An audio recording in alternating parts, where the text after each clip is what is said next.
poem, I'm talking about, you know, like just working a 9 to 5. After I left Florida State, I moved back to South Florida and I was doing the open mic circuit. So I'm at different open mics every week, but I still have a day job. So I've worked probably too many places.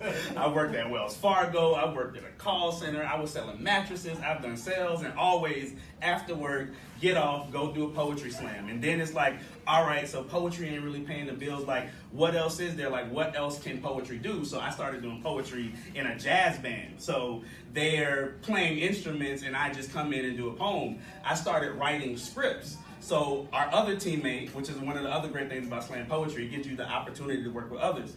Our other teammate was in school for getting his master's in screenwriting. So he taught me, he was like, hey, we always bounce ideas off each other. Like, while I'm in school, like, you can learn this too. It's a poem with different formatting, right? Competitions, like the Sundance Screenwriters Competition, we put together a script for that, made it to the second round, didn't get in. NBC internship, made it to the second round, didn't get in. So finally, we were looking for mentorship. So we wrote this long email to a lady that knew Terrell McCraney. Terrell McCraney is the man that directed Moonlight. So the Oscar winner directed Moonlight. So about maybe, this all happened in March. So in January, February, I'm just working writing scripts. In March, it's like, hey, do you want to come interview for this TV show?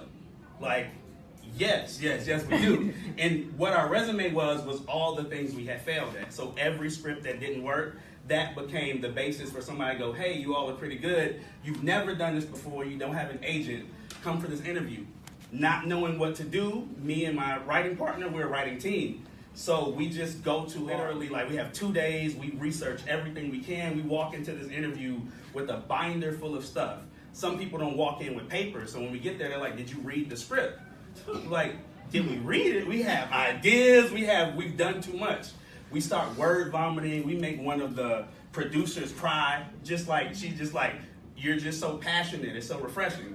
So long story short, I now work for a show called David Makes Man that's coming on the OWN network next year. And it is produced by Michael B. Jordan.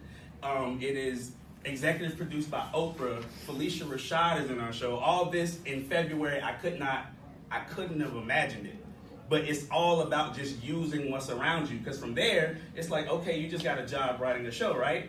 You now move to California. So in 2 days, boom, you go to California. We got an agent when we got there, so this whole new world after just working and doing poems is what I ended up doing in California. So right now, we got done writing the show in July.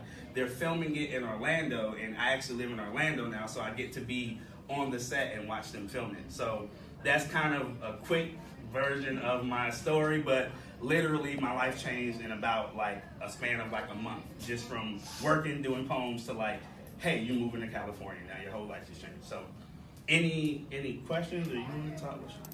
But I love it. I love what I do, and that's always been sort of our dynamic, if you will. That's where we stand on two different sides of the line. We even said it in the poem, but where Byrd was never meant to work a 9 to 5. Like, I've always been trying to fail a lot. Like, I love the idea. I love business. So the idea, that's what I went to school for.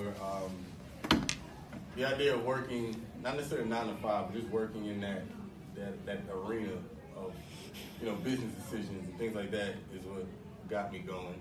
With that being said, right, I would love the opportunity to just be an artist full time, because I got to watch it happen. Like, it's not just my teammates, it's my friends. So like, we just hang out. You know, you hang out with your boy and you talk about whatever's happening on a given day. Like, I watch the build up to now you work for Oprah. Own network. Man, you work for Oprah. Yeah. You work for Oprah. People be thinking you know Oprah though. Like, wait a minute. Like Oprah own.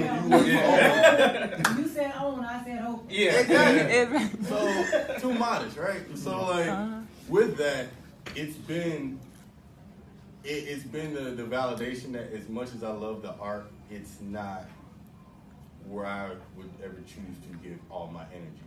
But I found success in what I do. Like, I don't make normal 9 to 5 money. Like, I make. You can supersize mine. I need mine a lot bigger than one of those little stick figures. I need something to hold on to when we get home. So, girl, some meat on them bones. Fuck that.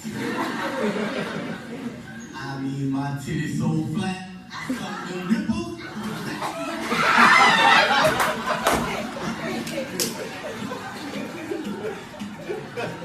Now that's just wrong. I need an ass so big it make any pair of drawers a thong.